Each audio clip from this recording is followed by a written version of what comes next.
Om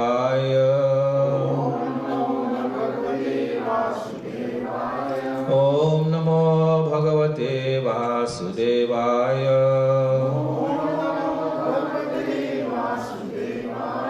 Narayanam Namaskrityam Naram Jaivam Narottamam Devim Saraswatim Vyasam Tato Jayamudhirayet. Hare Krishna. Hare Krishna. Hare Krishna. Krishna Krishna. Hare Hare. Hare Rama. Hare Rama.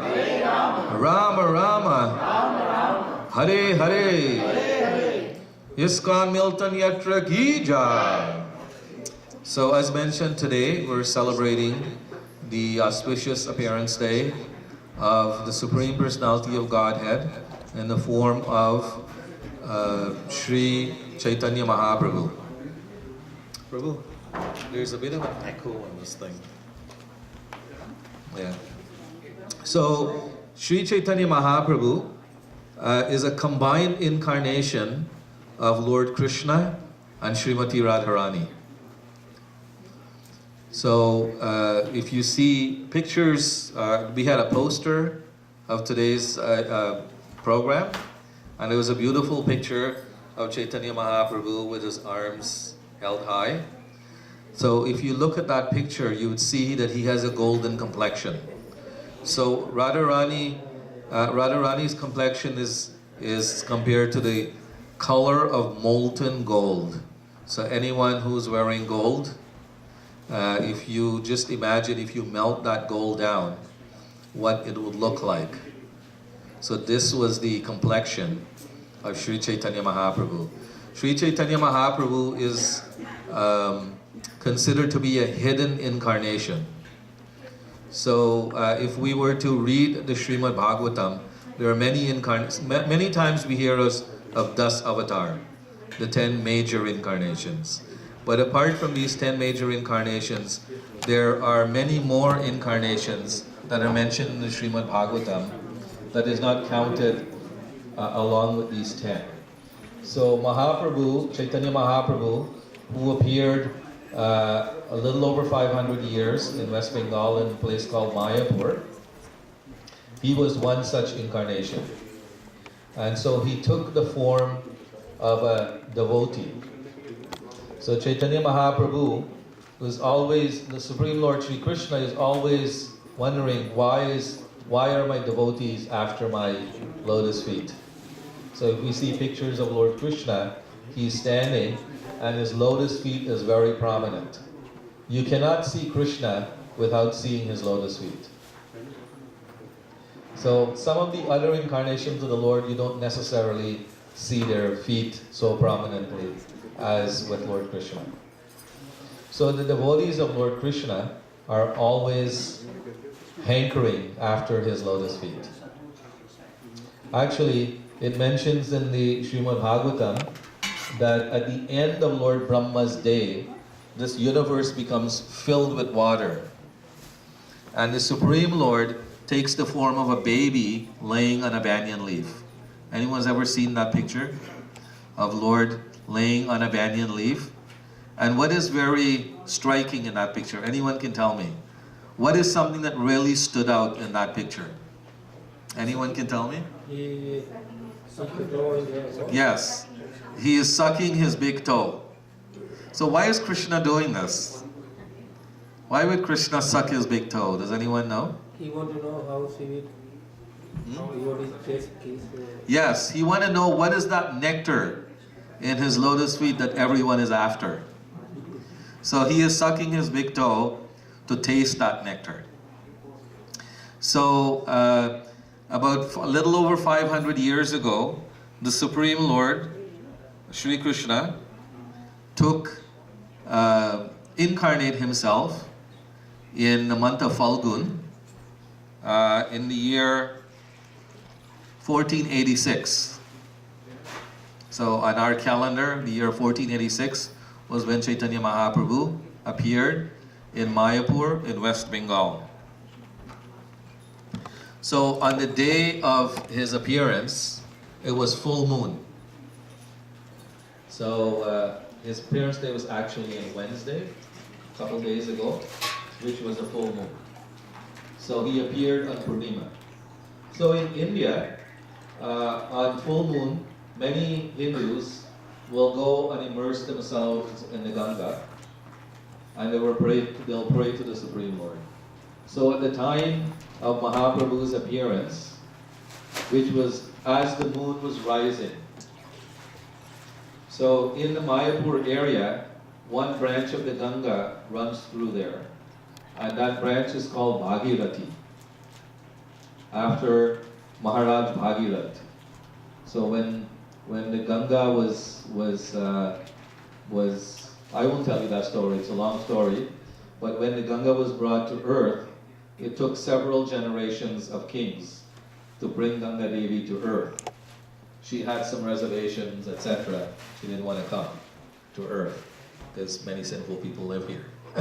So Maharaj Bhagirath was the king that was able to bring her, and she followed him on his chariot as he rode from the top of the Himalayas where Lord Shiva is sitting, because he accepted Ganga Devi on his head, on his matted locks, and then the water flowed onto the earth, down his body onto the earth. So Maharaj Bhagirath rode his chariot, and Ganga Devi followed him until the Ganga was come out and ended up in the Bay of Bengal. So in the Bay of Bengal is actually where Maharaj Bhagirath wanted Ganga Devi to actually, that was the most important place he wanted her to be. Does anyone know why? Not you. Does anyone know why? Yes. Yes.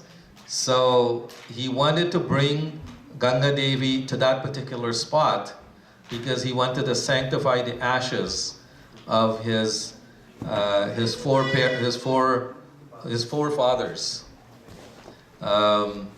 They had stolen a horse, a sacrificial horse, and hidden it. Where is that place that it was hidden? Anyone know? Ganga Sagara. So Ganga Sagara is the place where the Sagar means the ocean. So the place where the Ganga meets the ocean, but actually was under the earth. So under the earth was the ashram of someone.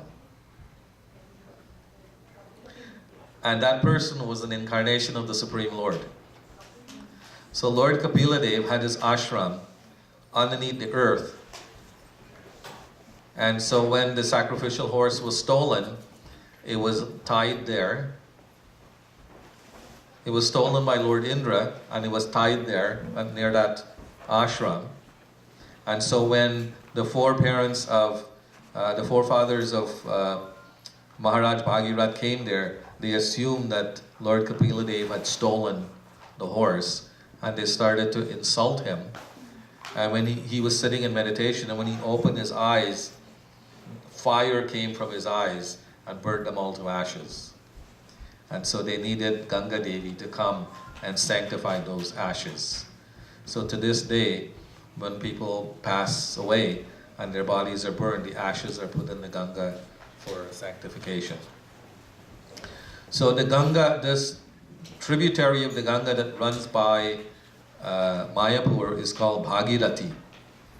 So all of the Hindus were immersed in the Bhagirathi, and they were worshipping the Supreme Lord, and they were chanting the Hare Krishna Maha Mantra. They were actually chanting Hari Bol, Hari Bol, Hari Bol. And so at that time when everyone was chanting Hari Bol, the Supreme Lord Hari appeared in Mayapur. So the Lord appeared under a neem tree. His father's name was Jagannath Mishra, and his mother's name is Sachi Devi. So he appeared as the son of Jagannath Mishra and Sachi Devi, and their house, the room where he appeared, was underneath this giant neem tree. So he's known as Nimai. So Lord Gauranga, at the time of birth, or at the time of his, actually when the Supreme Lord comes to this earth, he doesn't take birth in a normal fashion like we would. He actually appears. So if we study the pastime of Lord Krishna when he appeared in Vrindavan, in Mathura actually, in a little over 5,000 years ago, he appeared as the son of Devaki. But Devaki, he didn't take birth in the normal way. So his Yoga Maya potency made her appear to look like she was pregnant. But she was actually not really pregnant in the traditional sense. So the Lord appeared in the year 1486 in the month of Falgun, on Falgun Purnima. And his grandfather's name was Nilambar Chakravarti. And so Nilambar Chakravarti, when he looked at the astrological chart of Mahaprabhu, he gave a prediction that this child will be very famous throughout the world. And he gave him the name. Does anyone know what name he gave him? Vishwambar. So that was the name that he was given. He was given the name Vishwambar. But he was also known as Nimai, or Nimai Chandra. So from a very young age, Mahaprabhu was very attracted by all of the, just like when Lord Krishna appeared, he had all these gopis who were attracted to him. So similarly, all the ladies and the young girls in and around Sri Mayapur Dham were attracted to him. And so he would cry, and he would not stop crying until they chant Haribol. So when